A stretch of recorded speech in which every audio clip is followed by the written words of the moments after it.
You ask Tiger to solve. This deals with linear equations with one unknown. The final result is x equals 56. Let's solve it step by step. Simplify the expression.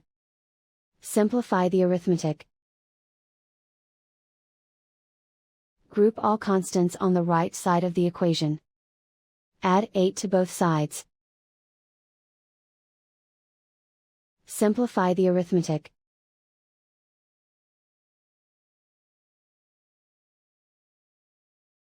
Isolate the x.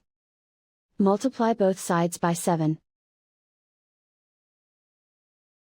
Group like terms.